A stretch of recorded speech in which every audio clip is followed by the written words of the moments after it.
Welcome to Candlewick Library. I'm Cheryl, and today I'm sharing the books that I have given my husband to read for 2025.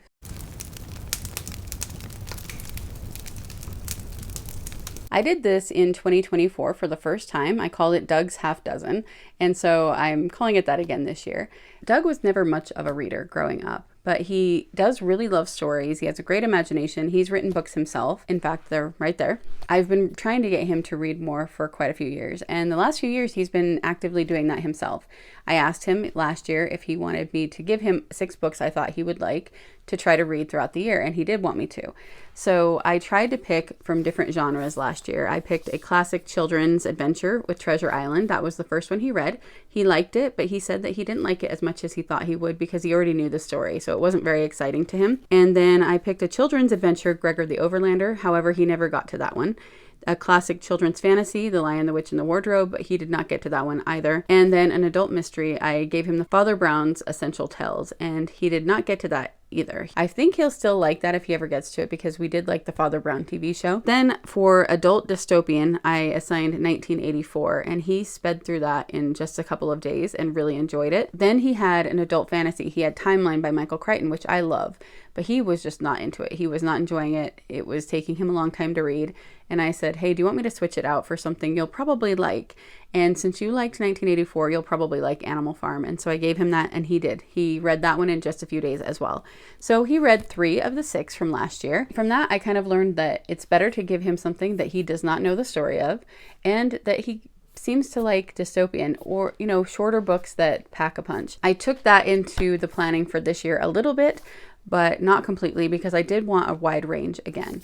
So the first thing I did was, he is most of the way through Tale of Two Cities. He started this in 2023, and I don't know why I didn't assign it for him to finish last year. I just didn't think about it. And so it's been sitting around the whole year. And so I told him I want him to finish Tale of Two Cities, and that will count as one of the books. If he needs to, he can go back and read the whole thing, but I think he remembers it pretty well.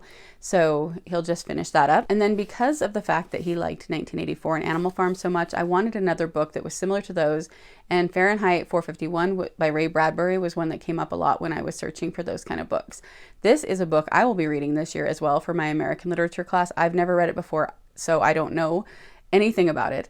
And so it'll be kind of fun for us both to read this year, and I'm assuming he will get to this one and will like it. I wanted at least one nonfiction for him this year. I had quite a few that I was thinking of, but this is another one I want to get to this year, Into Thin Air by Jon Krakauer, and I really loved the Under the Banner of Heaven by him last year. It's a harrowing tale of the perils of high altitude climbing in Everest. He has a bike program that he rides. It basically makes it harder for his bike to move as he's going uphill, even though he's just sitting in one spot. It had a challenge where he was basically climbing Mount Everest on his bike, and he completed that. And so I thought this would be something that would be interesting and fun for him.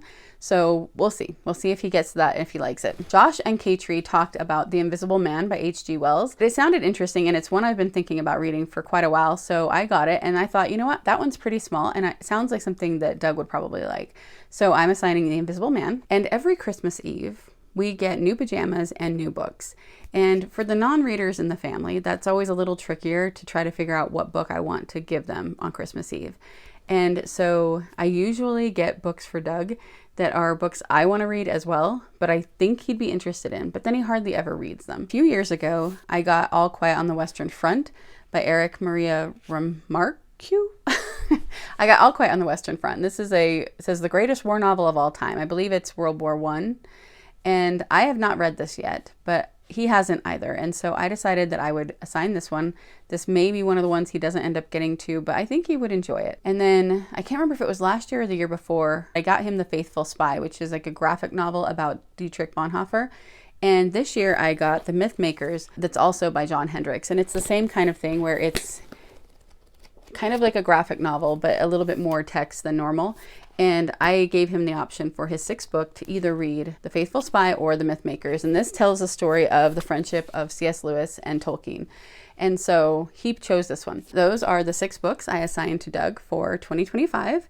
And I will let you guys know at the end of the year what he gets to and what he thinks of them.